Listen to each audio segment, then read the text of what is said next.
2025 has been a mixed year for Indian cinema.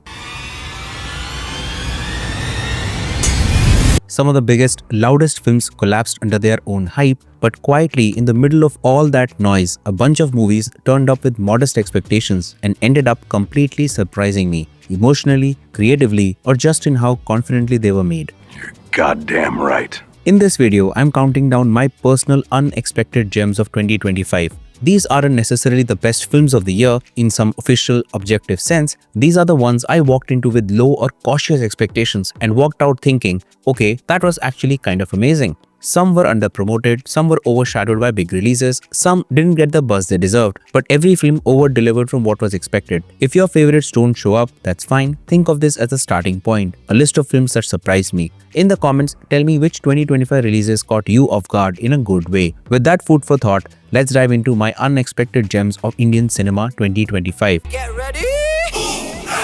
Saiyaara. Saiyaara was a film I barely thought about before its release. The promotions made it seem like a safe, familiar romance with good music and chemistry, something you watch, enjoy, and forget. What I didn't expect was that it would quietly connect with such a massive audience, becoming IMDb's most popular Indian movie of 2025. Saiyaara takes well-worn themes, love, loss, second chances, and plays them with more honesty than usual. The central relationship isn't idealized. The emotional beats feel earned and the quieter scenes often land harder than the bigger dramatic ones. The leads bring a lived-in chemistry that sells both comfort and hurt. Supporting characters actually matter, grounding the choices the leads make rather than just orbiting them. I went in expecting a decent romantic drama. I came out having watched a genuinely moving, sweeping story that clearly connected with a huge audience. That gap between expectation and impact is exactly why Saiyaara opens my list. I love you.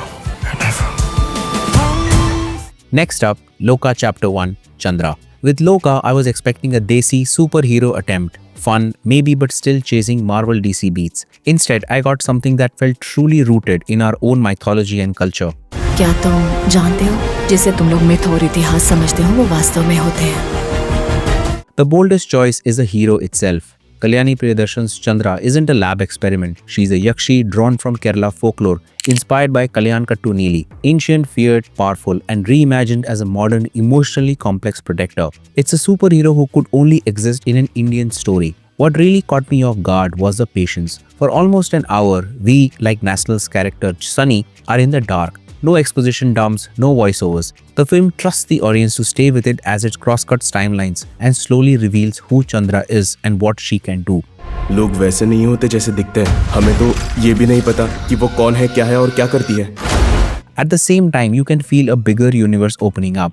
We have the Chathan played by Tovino Thomas, the Elder played by Mammootty, and cameos that hint at a full folklore-driven universe without derailing this chapter's own arc. Chandra's powers aren't treated as a cool upgrade, they are a burden. She is not a chosen savior so much as an outcast trying to live with what she is, constantly contrasted with Sunny's very ordinary life. That emotional angle is what makes a film stick. The fact that this still turned into a 100 crore hit while staying this specific and rooted is wild. I expected a decent superhero experiment. I got a template for how Indian superhero films could actually feel unique. That's why Loka Chapter 1 earns its spot here.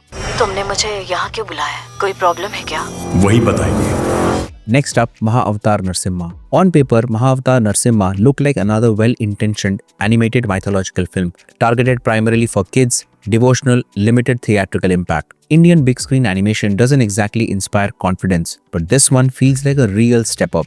The film covers the avatars of Lord Vishnu, focusing on Hiranyakashipu and Prahlad, and it does so with surprisingly emotional clarity. The Prahlad sections, his simple, stubborn devotion in the face of torture, are what give the film its soul. What really surprised me was the scale and staging. The epic sequences, especially the Narsimha climax, is handled with genuine intensity. The famous Boon workaround, neither man nor beast, neither day nor night, neither indoors nor outdoors, is animated in a way that absolutely works in a theater, even if it's a bit intense for very young kids. The biggest shock though is the box office. This didn't just do okay, it became India's highest grossing animated film ever, pulling in around 300 to 325 crores worldwide and launching an entire Mahavatar cinematic universe. I went in expecting a niche devotional animation. I came out having seen a proper big screen animated epic that clearly connected with audiences. That's why Mahavatar Narsimha is on this list. Next up, Dragon. Dragon looked like yet another campus to corporate entertainer, a verse student hook, some comedy, maybe a light message at the end. What I didn't expect was a genuinely sharp and emotionally satisfying coming-of-age story. Raghavan, an infamously lazy engineering student, fakes his way into a high-paying job. The film starts broad and funny, but gradually shifts into a story about guilt and what success actually means when it's built on a lie. The film clearly clicks once he's forced to go back, clear his arrears, and confront the mess he left behind. His dynamic with his ex, now a lecturer, and a junior who idolizes him as a fake legend makes the film both about humor and heart. The climax where Dragon owns up to his forgery at the peak of his success is what locks it in. It's not a token of confession, it's a hard choice that feels earned. It quietly became one of the year's biggest Tamil hits, even briefly topping the box office charts. I expected an entertaining campus comedy. I got one of the more honest, complete redemption arcs of 2025. Atrocious, reckless nuisance boy of 2018 batch. Next up, Tudarum. Tudarum is the definition of a word-of-mouth gem. It slipped into theaters with minimal noise, and then suddenly everyone I trust was telling me I had to watch it. They were right. For many, this will feel like Mohanlal the actor's true comeback. Big spectacles are fine, but this is a film that reminds you what he can do in a grounded, character-driven story. He plays Shanmugam, or Benz, a former stuntman who now drives his cherished black ambassador. A trip to Chennai for his mentor's funeral, a clash with the police, and the seizure of that car set off a chain of events that dragged him into a tense, slow-burning revenge drama. The first half takes his time building his world, his marriage with Lalita, their family rhythms, the warmth of their life. That patience pays off when the film shifts gear in the second half and the tension really starts to tighten. Mohanlal plays Benz as an ordinary, lower middle-class man, not a swaggering mass hero. The body language, the small hesitations, the way his anger simmers rather than explodes. And then there's Prakash Verma as C.I. George, a debut so confident he almost steals the film, giving us one of the more chilling antagonists of the year. It's not a fast film, but it's very satisfying. I expected a solid thriller at best. What I found was a richly made, emotionally rewarding revenge drama that quietly reasserts Mohanlal's strengths. Definitely an unexpected gem. इसने सुबह police station में बहुत हंगामा किया है sir. Next up, Sue from So. Sue from So sounded like a small, quirky Kannada horror comedy set in a coastal village. A drunk painter lies about being possessed, panics, blurts out a made-up ghost, and the village overreacts. Fun premise, modest expectations. The film turns that setup into something far more interesting.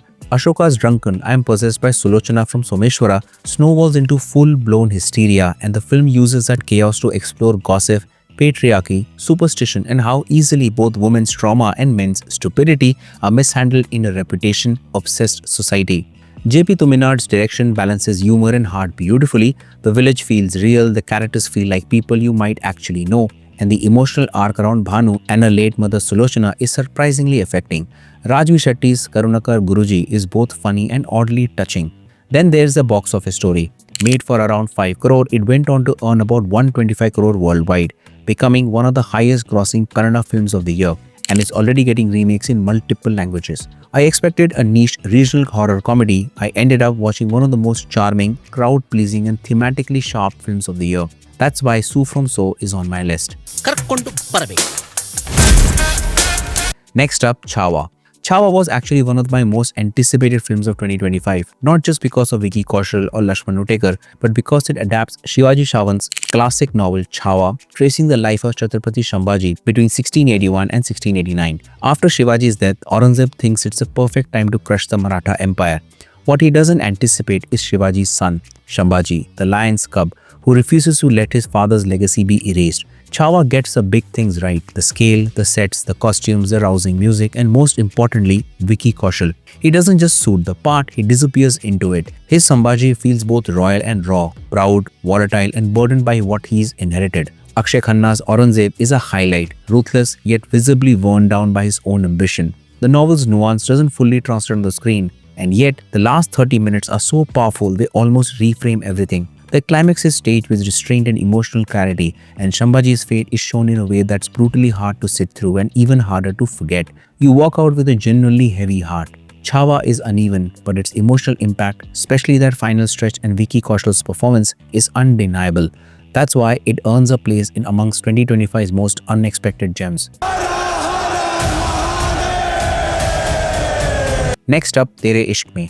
Anand L. Rai's spiritual sequel to Ranjana looks like familiar territory at first. Dhanush as an obsessive lover, A.R. Rahman on the album, Delhi and Varanasi as emotional backdrops. The story, though, is darker and more tangled. Shankar, a hot-headed Delhi University student leader, becomes the subject of Mukti's PhD research. She wants to prove aggressive behavior can be transformed. He generally falls in love. When the line between experiment and emotion blurs, she runs, first from the truth, then from him. He burns her house. Years later, they meet again within the military system. He is an Indian Air Force pilot, she is a counselor, now married and pregnant, and their unresolved past collides with an actual war. It's an uneven film, but two things stand out. First, Dhanush. He takes Shankar from an entitled angry kid to a scarred pilot without smoothing out his rough edges to make him more palatable. Second, Kirti Sanon, who gives Mukti a lot of internal conflict, guilt, fear, love, and a belated sense of responsibility, especially in the final act. Visually and musically, the film is rich. The 169-minute runtime is a lot, and the writing doesn't always interrogate its own toxicity as deeply as it should. But that's also why it's so divisive. Some see it as an intense love saga, while others see it as a problematic thesis on obsession. It still earns unexpected gem status because it doesn't try to sanitize Shankar. It lets his choices have real, irreversible consequences, and the final stretch hits with a bruising emotional force. The film did solid business, crossing 140 crore worldwide, proving there's still room for turbulent, uncomfortable romances when strong performances and memorable music back them. I expected Ranjana 2.0. What I got was a flawed but fearlessly committed love story that refuses to play it safe, and that's why it's on this list.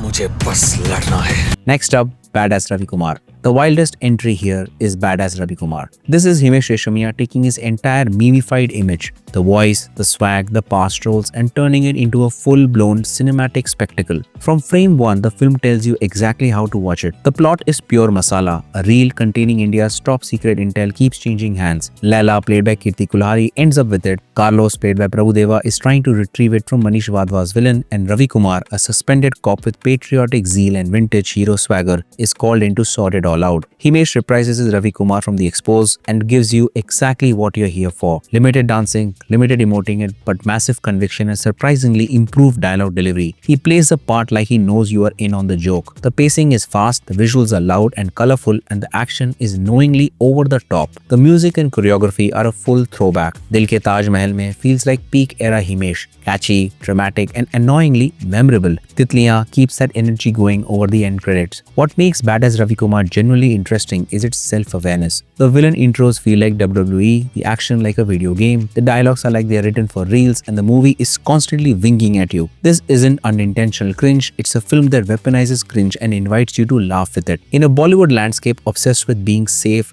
realistic, or respectable, this is a reminder of how much fun, unapologetic masala can be when it fully owns what it is. That conviction is exactly why Badass Ravi Kumar lands on this list. आ रहा हूँ मैं.